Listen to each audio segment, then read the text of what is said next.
வணக்கம் நேர்களே, எல்லோரும் எப்படி இருக்கீங்க? இன்று கதை நேரம் பகுதியில் நாம் பார்க்க இருக்கும் கதை எழுத்தாளர் பூபதி பெரியசாமி எழுதிய அருமையான கதையை தான் பார்க்க போகிறோம். யார் என்கின்ற தலைப்பில் அவர்கள் எழுதிய அந்த கதையை பார்க்கலாமா? மாலை 5 மணி இருக்கும். முக்கிய வீதிகளின் கடைகள் அனைத்தும் சட்டென அடைக்கப்பட்டன. அங்கும் இங்கும் பதற்றமாய் மக்கள் ஓடிக்கொண்டிருந்தனர்.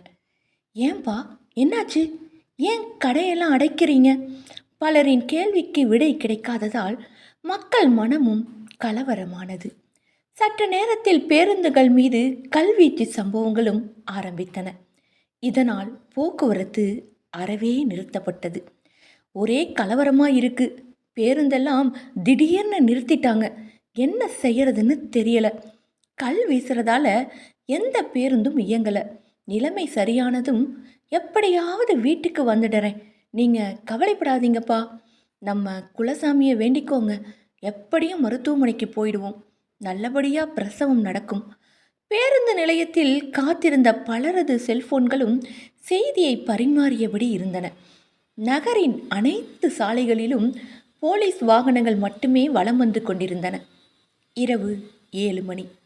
2 காவல்துறை அதிகாரிகளின் தலைமையில் 20 காவலர்கள் அடங்கிய குழு பேருந்து நிலைய வாசலில் திபுதிபுவென வந்திறங்கியது.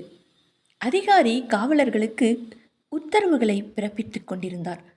சில நிமிடத்தில் துப்பாக்கி ஏந்திய சில காவலர்கள் பேருந்து நிலைய வாயிலில் கிழிந்து தொங்கிக் கொண்டிருந்த ஒரு கட்சி தலைவரின் டிஜிட்டல் பேனருக்கு பாதுகாப்பு கொடுக்க ஆயத்தமாயினர்.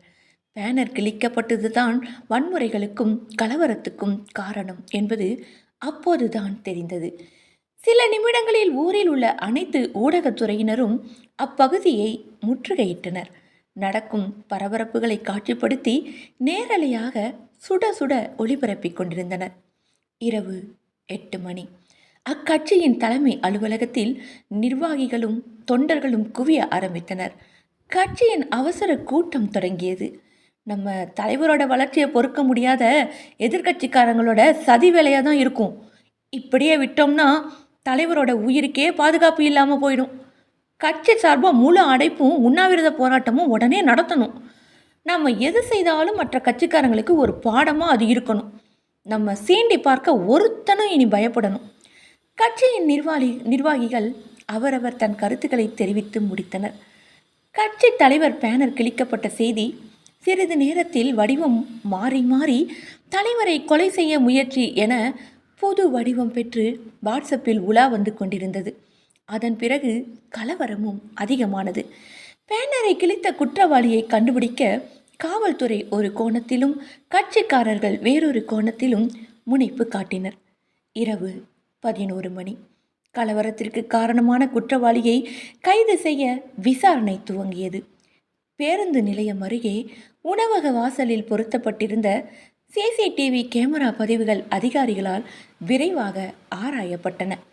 சில மணி நேரத்தில் டிஜிட்டல் பேனரை கிழித்த அந்த மர்ம நபர் அடையாளம் காணப்பட்டார்.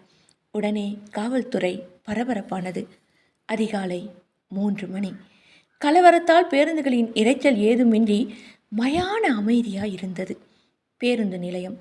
கையில் ஒரு படத்தை வைத்துக்கொண்டு அங்கும் இங்கும் ஓடிக்கொண்டிருந்தனர் காவலர்கள்.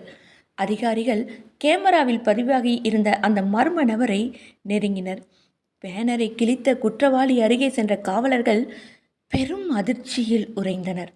குளிரில் நடுங்கும் குழந்தையின் பாதுகாப்புக்காக கிழிக்கப்பட்ட அந்த துண்டு பேனர் குழந்தையின் மீது போர்த்தப்பட்டிருந்தது. பரட்டை தலையும் கந்தல் புடவையுமாய் அக்குழந்தையை அரவணைத்தபடி தேடப்பட்ட குற்றவாளி ஆழ்ந்த உறக்கத்தில் இருந்தாள். எவ்வளவு அழகான கதை! யார் என்கின்ற தலைப்பில் எழுத்தாளர் பூபதி பெரியசாமி ஐயா அவர்களுடைய அருமையான எழுத்தில் கேட்டு ரசித்தீர்கள். அன்பு நேயர்களே, இது மிகவும் அருமையான ஒரு கதை. சமூக சீர்திருத்தத்தை நமக்கு உணர்த்திய ஒரு கதை அப்படின்னு கூட சொல்லலாம். மிகவும் வித்தியாசமான ஒரு முடிவாகவும் இருந்தது. மீண்டும் இதே போல ஒரு கதை நேரத்தில் சந்திக்கலாம். அதுவரை உங்களிடமிருந்து விடைபெறுவது நான் உங்கள் அன்பு அறிவிப்பாளர் சகோதரி இளைவேணி கிருஷ்ணா. வணக்கம் அன்பு நேய சொந்தங்களே. நன்றி நேயர்களே.